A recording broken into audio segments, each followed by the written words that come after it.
자네 생전상속이라는 말을 들어보았나? 자식들이 자리를 잡지 못해 쩔쩔매는 모습이 안쓰러워. 혹은 나중에 줄 것 지금 조금이라도 일찍 주어 덕을 보게 하겠다는 그 마음 말일세. 한국의 부모들은 참으로 유별나지. 자신의 뼈를 깎아 자식의 살을 만들고 자신의 진액을 다 짜내어 자식의 길을 닦아주네. 그것을 내리사랑이라 부르며 스스로를 위로하곤 하지. 하지만 보게나 내가 보아온 진실은 자네의 생각보다 훨씬 더 잔인하고 차갑다네. 오늘 나는 자네에게 경고하고 싶네. 잠들기 전에 겉옷을 벗지 말고 두 발이 땅에 굳건히 서 있을 때 열쇠 꾸러미를 넘겨주지 마라. 이것은 인색함이 아니라네. 이것은 자네의 마지막 인간으로서의 존엄을 지키기 위한 최후의 방어선이라네. 우리는 흔히 사랑이라는 이름으로 모든 것을 정당화하려 하네. 내 자식은 다르다. 내가 어떻게 키운 아이인데 나를 배신하겠느냐? 라고 말하며 호기롭게 전 재산을 내어주지. 하지만 자네, 인간의 본성이라는 것이 얼마나 나약한지 아는가? 배가 고픈 새끼 새는 어미의 부리를 쪼고 겨울이 오면 사람들은 가장 먼저 땔감을 찾기 마련이라네. 자네가 가진 재산은 단순히 돈이 아니야. 그것은 자네가 평생을 바쳐 일궈온 인생의 결정체이자 자식들에게는 자네를 향한 최소한의 예우를 갖추게 만드는 마지막 무게추라네. 한국 사회에서 노년의 빈곤은 단순히 배고픔의 문제가 아니라네.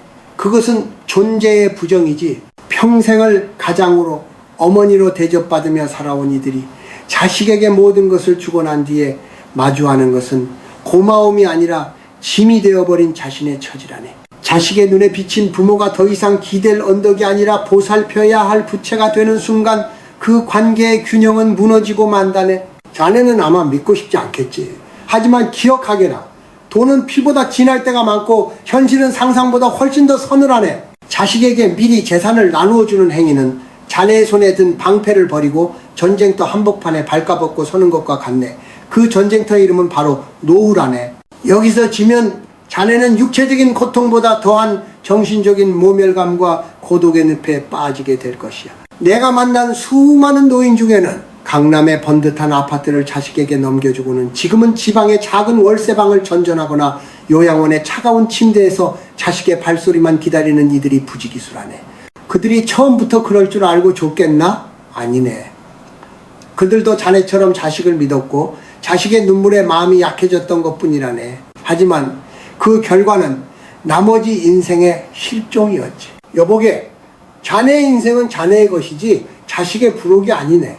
자식이 잘 되는 것도 좋지만 자네가 무너지고 난 뒤에 자식이 잘 되는 것이 무슨 의미가 있겠나? 그것은 자식에게도 평생 씻을 수 없는 죄를 짓게 만드는 길이라네. 부모를 가난하게 만든 자식의 마음속에 평화가 깃들 수 있겠는가? 결국 자네가 재산을 지키는 것은 자네 자신뿐만 아니라 자식의 도리까지 지켜주는 일이라는 사실을 명심하게나. 이것이 내가 오늘 자네에게 들려주고 싶은 첫 번째 이야기의 서막이라네. 우리는 왜 이토록 어리석은 사랑에 눈이 멀어 스스로 벼랑 끝으로 걸어가는 것일까? 이제부터 그 구체적인 잘못들을 하나씩 짚어보려 하네. 자네가 만약 50대를 넘어서고 있다면 이 말들을 가슴에 새기게. 이것은 자네의 노년을 지키는 마지막 유언과도 같은 지혜가 될 것이니, 자네 혹시 전장에서 싸우는 장수가 적군이 아닌 제 자식에게 자신의 검과 갑옷을 미리 벗어주는 장면을 상상해 보았나? 그것은 자비로운 아비의 모습이 아니라 스스로 목숨을 구걸하겠다는 항복선언과 다를 바 없네. 내가 말하는 첫 번째 실수는 바로 이것이라네. 자네가 아직 이 세상을 살아갈 힘이 있고 자식 또한 제 삶의 무게를 견뎌야 할 시기에 성급하게 자네의 거민 재산을 넘겨주는 일말일세.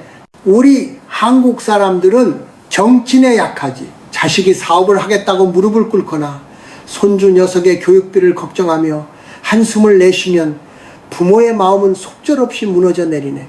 어차피 나중에 줄 것인데 지금 주면 더 요긴하게 쓰겠지 라는 생각, 그것이 바로 비극의 시작이라네.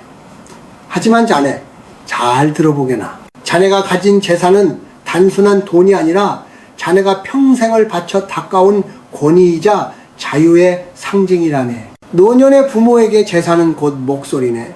자네가 주머니에 돈을 쥐고 있을 때 자식들은 자네의 말에 귀를 기울이고 자네의 안부를 묻네. 이것이 야박하게 들리는가? 아니네. 이것은 인간의 본능이라네. 지금은 프로이트나 니체가 말한 거창한 욕망 이론을 들먹이지 않더라도 사람은 본래 자신에게 이익이 되는 곳으로 마음이 기울게 되어 있네. 자네가 가진 것을 모두 내어주는 순간 자네는 존경받는 어른에서 보살펴야 할 짐으로 순식간에 전락하게 된다네. 자식들이 처음에는 눈물을 흘리며 고마워하겠지. 아버지 어머니 평생 잊지 않고 효도하겠습니다라고 장담할 걸세. 하지만 그 고마움의 유통기한은 생각보다 훨씬 짧다네. 재산이 자식의 손으로 넘어가는 순간 그것은 더 이상 자네의 공로가 아니라 자식의 소유가 되네. 사람은 누구나 자신이 가진 것을 당연하게 여기는 속성이 있지. 자네가 준 집에서 살고 자네가 준 돈으로 차를 굴리면서도 정작 그 돈을 준 자네의 손길은 기억에서 서서히 지워지는 법이라네. 자네가 아직 현역으로 사회를 바라보고 있고 자신의 발로 땅을 딛고 서 있다면 그 재산은 끝까지 자네의 손에 꽉 쥐고 있어야 하네. 그것이 자식을 진정으로 사랑하는 법이기도 하네. 왜냐고? 자식에게 너무 일찍 큰 돈을 쥐어주는 것은 그 아이가 스스로 세상을 헤쳐나갈 근육을 파괴하는 행위이기 때문이라네. 스스로 땀 흘려 일구지 않은 부부는 독약과 같아서 자식을 나태하게 만들고 결국에는 자네를 원망하게 만든다네. 왜 이것밖에 안 주셨나요? 혹은 그때 더 주셨으면 제가 이렇게 되지는 않았을 텐데요. 나는 가시 돋친 말이 자네의 가슴을 찌를 날이 올지도 모르네. 나는 보았네. 평생을 공직에서 헌신하며 모은 전 재산을 아들의 사업 자금으로 내어준 어느 노신사의 뒷모습을 말일세. 아들의 사업이 망하자 노신사는 차가운 임대주택으로 쫓겨나다시피 했지. 명절에 찾아오는 자식의 얼굴에는 반가움보다 혹시 돈 빌려달라고 하실까봐 겁내는 기색이 역력했네. 그 노신사가 흘린 눈물은 배고픔 때문이 아니었네. 평생을 자식에게 쏟아부은 자신의 인생이 부정당했다는 그 참담함 때문이었지. 자네, 거리의 미학이라는 말을 아는가? 부모와 자식 사이에도 적당한 거리가 필요하네. 그리고 그 거리를 유지해주는 가장 강력한 도구가 바로 경제적 독립이라네. 자네가 품위 있게 늙어가고 싶다면 자식의 손을 빌리지 않고도 내 친구들과 차 한잔 마시고 가끔은 손주들에게 용돈을 쥐어줄 수 있는 그 자존감을 포기하지 말게나. 그것은 자네를 위한 것이기도 하지만 자식들이 자네를 부담이 아닌 그리움으로 느끼게 만드는 비결이라네. 부디 명심하게 자네의 검은 자네가 세상을 떠나는 그날 비로소 자식에게 물려주는 것이라네. 살아있는 동안은 그 검을 놓지 말게. 그것이 자네의 노년을 지켜줄 마지막 무기이자 자식의 영혼을 타락시키지 않는 유일한 길임을 잊지 말게나. 자네가 주머니를 비우는 순간 자네의 자리도 비워진다는 그 차가운 진실을 오늘 꼭 가슴에 새기길 바라네. 자네, 종이 한 장의 무게가 얼마나 된다고 생각하나?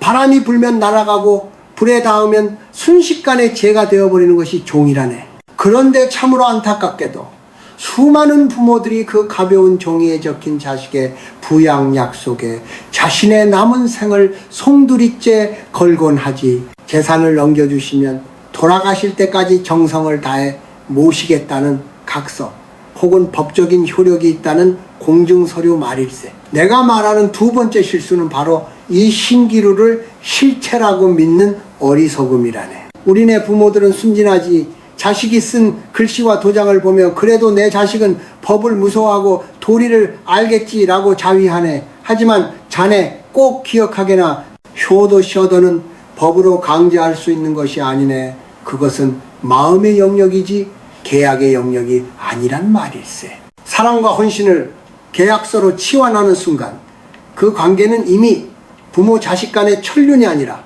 차가운 거래로 변질되어 버리는 것이네. 생각해보게나. 자식이 부모를 모시는 것이 계약 때문이라면 그 자식의 마음속에 부모는 어떤 존재겠는가? 그것은 매달 지불해야 하는 고지서나 이미 대가를 치른 뒤에 남은 부채와 같네. 사람의 마음이란 참으로 간사해서 이미 받은 물건에 대해서는 금세 가치를 잊어버리는 법이라네. 자네가 집을 넘겨주고 재산을 상속한 그 순간 자식의 무의식 속에서 자네의 존재 가치는 영에 수렴하게 되네. 이미 다 얻었는데 무엇 때문에 계속해서 희생하고 헌신하겠는가? 내가 평생 글을 쓰고 사람을 관찰하며 깨달은 진리가 하나 있네.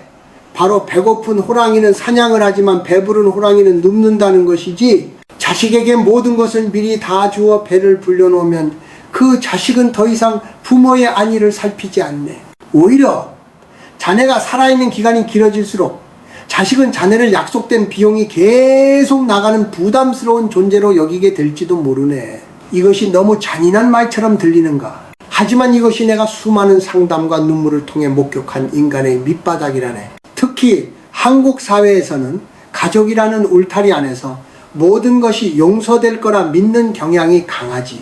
하지만 돈이 개입되는 순간 가족은 가장 잔혹한 타인이 될 수 있네. 자식이 사업에 실패하거나 며느리나 사위와의 갈등이 생기면 가장 먼저 희생되는 것은 바로 부양의 약속이라네. 형편이 어려워져서 어쩔 수 없어요. 지금 우리 애들 학원비도 없는데 어떻게 해요? 라는 말 한마디면 그 두툼했던 각서는 휴지 조각이 되고 마네. 그때 자네가 법원에 가서 소송을 하겠나? 자식을 상대로 재산을 돌려달라고 싸우는 그 과정 자체가 자네의 영혼을 갈기갈기 찢어놓을 걸세. 이기더라도 상처뿐인 영광이요 지면 길거리에 나앉는 신세가 되는 것이지. 자네 영적인 관점에서도 한번 생각해 보게나. 자식에게 효도를 강요하는 환경을 만드는 것은 자식에게 불효의 기회를 제공하는 것이나 다름없네. 부모가 재산을 쥐고 있어서 자식이 어쩔 수 없이 찾아오게 만드는 것, 그것이 비록 진심이 아닐지라도 자식이 죄를 짓지 않게 돕는 길이라네. 자식의 본능적인 이기심을 자극하지 말게. 자식이 스스로 우러나와서 부모를 찾게 만들려면 자네가 끝까지 자네 인생의 주인으로 서 있어야 하네. 자식의 효도를 믿지 말라는 것이 아니네. 자식의 상황이 변할 수 있음을 믿으라는 것이지. 사람은 누구나 자기 앞가림이 급하면 부모를 등 뒤로 미루게 되어 있네. 그러니 자네의 노후를 자식의 선의šan이라는 불확실한 도박판에 올리지 말게나. 자네가 가진 재산은 자네를 지키는 성벽이어야 하네. 성벽을 다 허물어 자식에게 집을 지어주고 나면 정작 자네는 비바람을 피할 곳이 없게 된다는 사실을 잊지 말게. 종이에 적힌 약속은 자네의 배고픔을 달래주지 못하고 자네의 외로움을 채워주지 못하네. 진정한 부양은 자네의 주머니가 든든할 때, 그리고 자네가 자식에게 아쉬운 소리를 하지 않아도 될 때 비로소 자연스럽게 흘러나오는 법이라네. 부디 자식의 입에 발린 약속에 속아 자네의 생명줄을 놓지 말게나. 그것이 자네와 자식 모두를 위한 마지막 지혜임을 명심하게. 자네 기생지선이라는 말을 아는가? 나무에 붙어 사는 겨우살이처럼 누군가에게 의지하지 않고는 생명을 유지할 수 없는 상태를 말하네. 세 번째로, 내가 자네에게 경고하고 싶은 실수는 노년의 외로움과 두려움 때문에 자식의 집으로 들어가는 대가로 재산을 내어주는 이른바 자유와 식사의 교환이라네. 고독이 무서워서 혹은 자식과 손주 곁에서 북적이며 살고 싶어서 자네의 안식처를 팔아 자식의 아파트 평수를 넓혀주는 일 말일세. 사람들은 말하지. 그래도 자식하고 같이 사는 게 남는 거다. 혼자 적막하게 있느니 손주 재롱 보며 사는 게 복이다라고 말이에요. 하지만 자네 그 복이라는 이름의 대가가 자네의 영혼의 독립이라는 사실을 알고 있는가? 자네가 재산을 보태어 자식의 집으로 들어가는 순간 그 집의 주인은 더 이상 자네가 아니네. 자네는 그 집에서 큰어른이 아니라 눈치를 봐야 하는 가장 오래된 손님이 되는 것이라네. 한국의 거주 문화는 참으로 묘하지. 문 하나를 사이에 두고 모든 사생활이 공유되네. 자네가 예전에 살던 집에서는 자네가 왕이었네. 자네가 먹고 싶을 때 먹고 자고 싶을 때 자고 친구를 부르고 싶을 때 불렀지. 하지만 자식의 집으로 들어가는 순간 자네의 모든 행위는 자식 내외의 생활 리듬에 맞춰져야 하네. 아침 식사 시간부터 텔레비전 채널 권한, 심지어는 화장실을 사용하는 순서까지도 말일세. 처음 한두 달은 환영받을지 모르나 시간이 흐를수록 자네는 그 집의 공간을 차지하는 존재로 인식되기 시작하네. 더 비극적인 것은 자네가 이미 재산을 다 내주었기에 이제는 돌아갈 곳이 없다는 사실이라네. 자식과 갈등이 생겨도 며느리나 사위의 차가운 눈총이 화살처럼 가슴을 찔러도 자네는 참아야 하네. 갈 곳이 없으니까, 돈이 없으니까. 이것이 바로 내가 말하는 살아있는 감옥이라네. 자네가 가진 재산을 쥐고 따로 살았다면 자네는 언제든 자식들을 초대해 따뜻한 밥을 사주며 환영받는 부모로 남았을 걸세. 하지만 합가 아들 하는 순간 자네는 매일 끼니를 걱정하며 자식의 눈치를 살피는 식객으로 전락하고 마네. 나는 보았네. 평생을 자부심 있게 살아온 어느 노부인이 아들 집에서 손주들을 돌보며 무급 가사 도우미처럼 지내는 모습을 말일세. 그녀는 친구를 만나러 나갈 때도 아들 내외의 허락을 받아야 했고 돌아오는 길에는 혹시라도 늦을까봐 숨이 턱에 닿도록 뛰어야 했지. 그녀가 가진 것은 아무것도 없었네. 이미 아들의 아파트를 사는데 모든 것을 보탰기 때문이지. 그녀가 흘린 눈물은 밥이 맛없어서가 아니라 자신의 존재가 지워져 버린 것에 대한 비통함이었네. 자네 거리의 미학을 다시 한번 생각해 보게나. 아름다운 그림도 너무 가까이서 보면 붓터치의 거칠음만 보이고 산도 멀리서 보아야 그 능선의 푸르름을 알 수 있는 법이네. 부모와 자식도 마찬가지라네.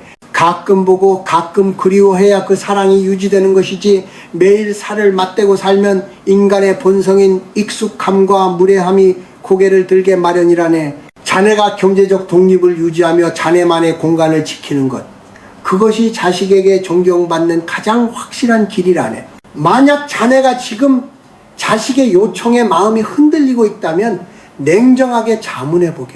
내가 이 집을 팔아 자식에게 가면 24시간 내내 그들의 규칙에 순응하며 살 자신이 있는가? 라고 말일세.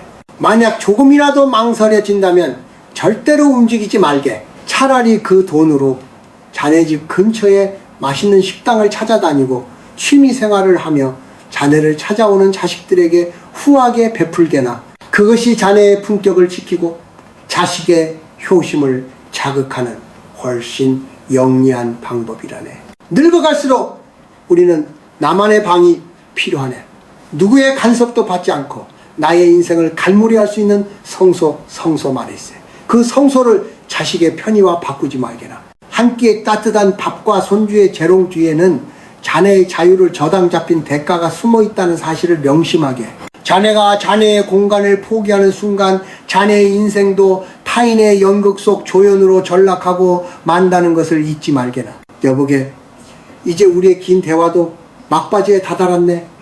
내가 지금까지 자네에게 건넨 말들이 혹시 너무 차갑거나 세상의 정을 저버리는 소리처럼 들렸나? 하지만 기억하게나. 얼음장 밑으로 흐르는 물이 가장 맑듯 차가운 현실을 직시하는 눈이야말로 자네의 남은 생을 따뜻하게 지펴줄 유일한 불씨가 될 것이라네.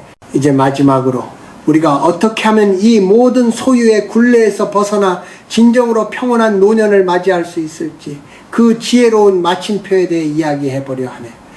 자네 노을이 왜 아름다운지 아는가? 그것은 태양이 자신의 모든 빛을 다 태우고 물러나야 할 때를 알고 세상을 붉게 물들이며 조용히 수평선 너머로 사라지기 때문이라네. 우리네 인생도 이와 같아야 하네. 억지로 붙잡으려 애쓰지 말고, 그렇다고 너무 일찍 모든 것을 내던져 버리지도 않는 중용조요의 미학이 필요하다는 말일세.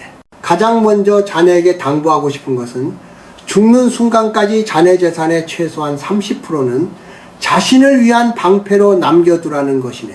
이것은 자식을 믿지 못해서가 아니라 인간으로서의 마지막 품위를 지키기 위한 최소한의 예의라네. 자식에게 짐이 되지 않는 것, 그것이 바로 노년의 가장 큰 효도라는 사실을 잊지 말게나. 자네가 병들었을 때 자식의 눈치를 보지 않고 좋은 치료를 받을 수 있는 능력, 친구가 세상을 떠났을 때 조의금을 낼 수 있는 여유, 그리고 가끔은 홀로 여행을 떠날 수 있는 자유, 이 모든 것은 자네의 주머니 속에 든 그 30%에서 나온다네. 또한 자네의 입술을 무겁게 다스려야 하네.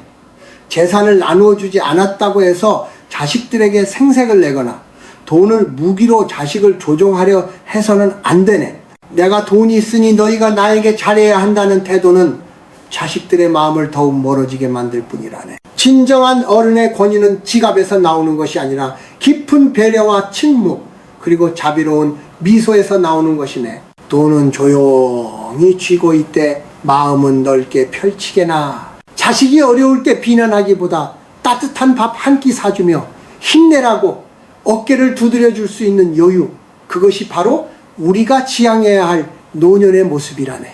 그리고 이제는 물건이 아닌 경험과 영혼에 투자할 때라네.